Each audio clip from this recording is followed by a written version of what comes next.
হায় আল্লাহ, কি যে বিপদে পড়লাম। খুরমা দিয়ে যে কেন সুজি রান্না করতে গেলাম, এখন কি করি বলেন তো।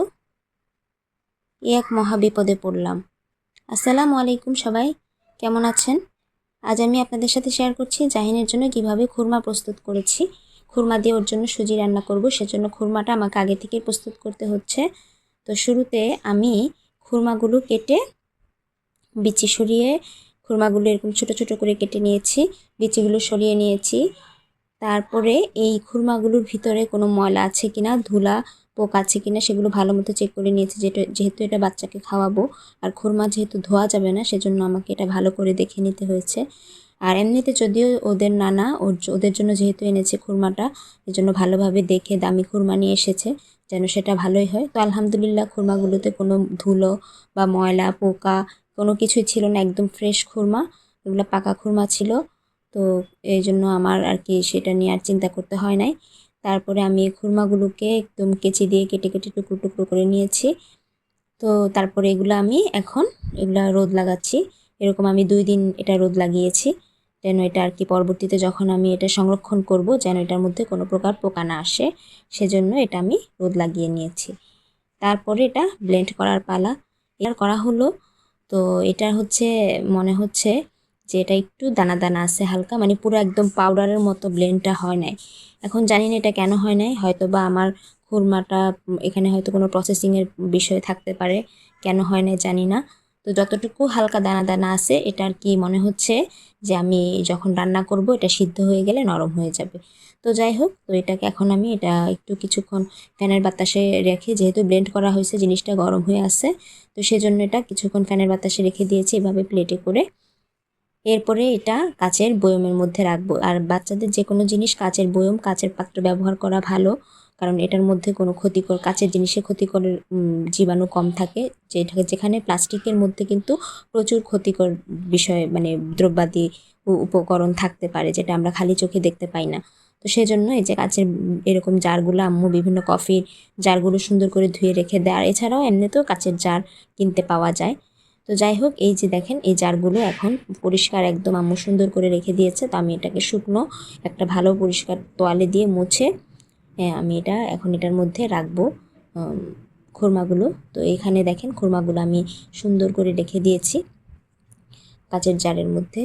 তো এই যে খুরমাগুলো এখন রাখলাম, পরে মনে হলো যে এগুলো আসলে যেহেতু গরমের সময় বাইরে রাখলে নষ্ট হয়ে যেতে পারে, হয়তো সেজন্য এগুলো ফ্রিজে সংরক্ষণ করাই ভালো হবে। সেজন্য আমি এগুলো ফ্রিজে সংরক্ষণ করব, যখন সুজি বা ওটস, যে জিনিসে আমি মিষ্টি করতে চাই যে খাবারটাও, সেই খাবারে এটা আমি ব্যবহার করব। তো এইভাবেই প্ল্যান করেছি। তো যেহেতু খুরমাটা একটু দানা দানা শক্ত শক্ত ব্লেন্ড করার পরও, তো সেজন্য আমি কি করছি, যে সেজন্য আমি হচ্ছে এই যে একটা বাটির মধ্যে, কাচের বাটির মধ্যে 1.5 চামচ সুজি আর হচ্ছে 2 চামচ খুরমা নিয়ে এটা এর মধ্যে হালকা নর্মাল পানি দিয়ে আমি এটা আগে একটু গুলিয়ে নিলাম। তারপর একটু গরম পানি এটার মধ্যে ঢেলে দিব। তো গরম পানি একটু ঢেলে দিচ্ছি এই কারণে যেন সুজিটা অল্প সময়ের মধ্যে এটা ভিজে যায়।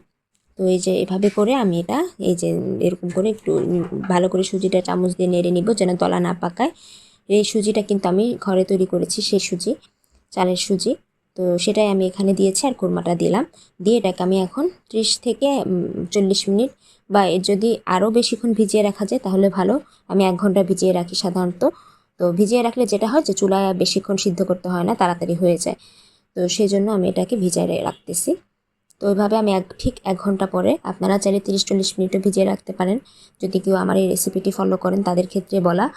তো এই যে তারপরে আমি কি করব, এটা নিয়ে আমি রান্না করব। এখন চুলায় দিয়ে দিয়েছি, সঙ্গে কিন্তু অবশ্যই পানি অ্যাড করেছি 1.5 কাপ, আরও 1.5 কাপ, প্রায় 2 কাপের মতো আমি পানি দিয়েছি, কারণ আমার মতে ভালো মতো সিদ্ধ হলে এটা বাচ্চাদের জন্য ভালো হবে। তো এই তো যাই হোক, তারপরে এই যে দেখেন সুজিটা সিদ্ধ হয়ে যখন আসবে, সে সময় আমি এটা যেটা করব, যে একটা ডিম সিদ্ধ আগে ডিম সিদ্ধ করে নিয়েছি, সেখান থেকে ডিমের কুসুমটা একটু আমি পেস্ট করে, পানি দিয়ে পেস্ট করে এটা আমি সুজির মধ্যে দিয়ে দিব। তারপরে সুজির মধ্যে দিয়ে এটাকে আমি 2 মিনিটের মতো চুলায় নাড়বো।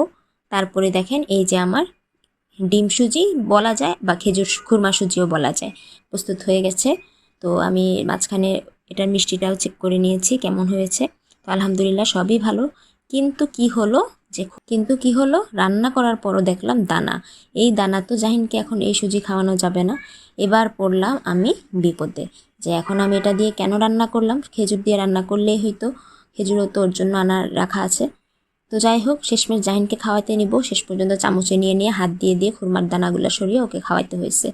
তো যাই হোক আপুরা, আমি তো এই প্রথম খুরমাটা নিলাম, তাই আমার এই অভিজ্ঞতা হলো। তবে হ্যাঁ, অবশ্যই এই খুরমাটা এটা বিফলে যাবে না। এটা অবশ্যই যখন বাচ্চারা আর একটু শক্ত করে খাবার খেতে শিখবে, মানে 9 মাসের পর থেকে বাচ্চাদের খাবারে এই খুরমাটা যুক্ত করা যাবে। ওদের ক্ষেত্রে যেমন জাহিনের তো 5.5 মাস বয়স, সেক্ষেত্রে ওর গলায় আটকায় যেতে পারে, যেহেতু প্রথম একটু খাবার নিচ্ছে। তো সেই জন্য জাহিনকে আমি আর এটা দিতে পারবো না। কিন্তু 9 মাসের পরে যে কোনো বয়সী বাচ্চারা, যেমন জায়ানকে আমি এটা দিতে পারবো। ওর 2.5 বছর, ওর যে কোনো নাস্তায় ব্যবহার করতে পারবো, যে কোনো খাবারে আমি এটা দিতে পারবো। তো যাই হোক আপুরা, আপনাদের সাথে শেয়ার করলাম আমার অভিজ্ঞতা। তো আপনারা যদি আমার ভিডিও ভালো লেগে থাকে, আমার পেজটি লাইক দিবেন, ফলো করে দিবেন। আর যদি ইউটিউব থেকে দেখে থাকেন, ইউটিউবকে সাবস্ক্রাইব করে দিবেন চ্যানেলটি। সবাই ভালো থাকবেন, সুস্থ থাকবেন। আমার জায়ান জাহিনের জন্য দোয়া করবেন। আল্লাহ হাফেজ।